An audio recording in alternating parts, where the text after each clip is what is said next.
Welcome back, guys, to another Paragon deck build video, and today we're going to tackle on Muriel, who is a classic legacy character who I honestly thought was dead. I never thought they were going to bring her back. I never thought they were going to give her a buff. I just thought she was dead, and to be honest, guys, she works so perfectly with the current meta.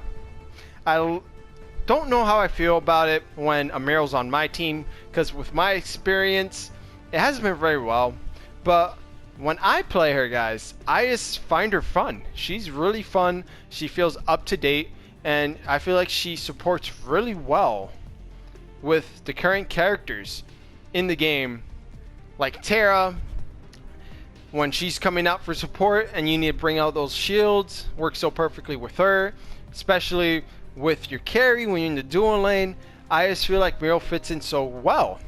And it's quite surprising because I just thought that she was one of those legacy characters that are dead.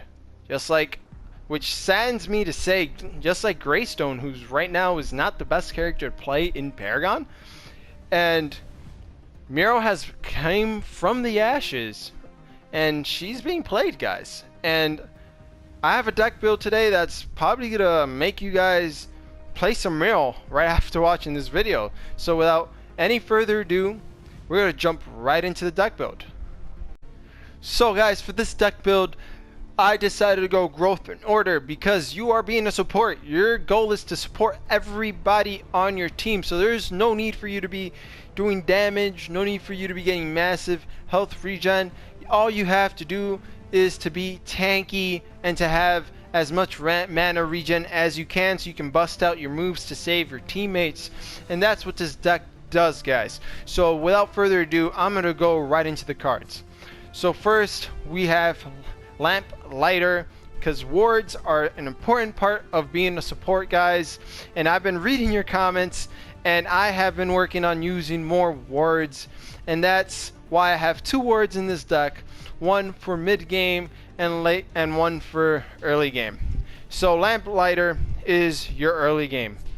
Next we have Coin Master, because we all love to get more money early on in the game so we can build up, and even more so as a support because you're not getting as many minion kills as you usually do as other characters. So Coin Master is a must. We have Exoskeleton because we got to make sure we're not getting ganked early game, guys. So Exoskeleton's a perfect card just for that, to help us prevent that from happening. Next we have Radiant Healer, because we're trying to get as much health as we want and what we can, guys. And that's what this deck's all about, because it's good to be tanky and it's great to be tanky and to be a support. Next we got Protective Sentry. That's our second ward in this deck, guys. So I would throw this on and to get rid of Lamp Lighter, because Protective Sentry is such a good card as a support because you get that 84% mana regen, guys. So very great card. Next we have the infamous Growth Totem, guys. This card is just so good that I had to throw it in here, guys. Even though you're not trying to build power, that 20 max health every minute, it's just a must-have, guys. Next we have Grace, which is a nice mid-game card to throw in there depending how the game's going.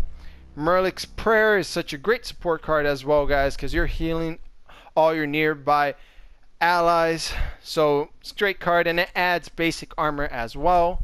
Next we have Shaman, then we have Stagnant Dominion, then we have Yomi Guardian, and we have Domain of Stillness.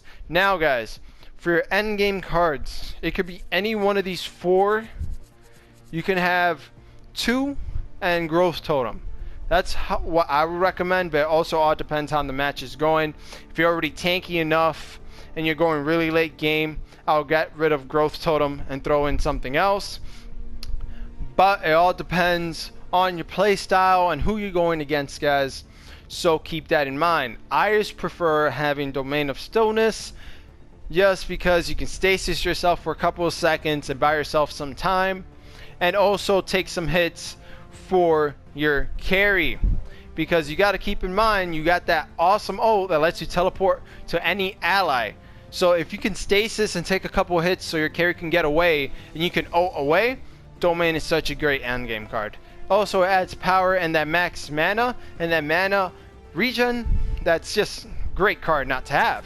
But Yomi Guardian is such a great card as well because it also gives that 100% block damage, which is pretty cool. So it's all, you can take your pick. You can take your pick, guys. But we're gonna go right into the gems.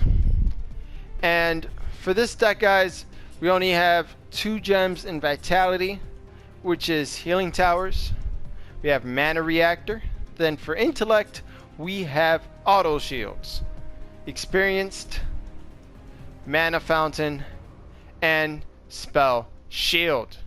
So guys, that's the whole gem set and all the cards in the deck. We're going to jump into gameplay and show you how I use this deck.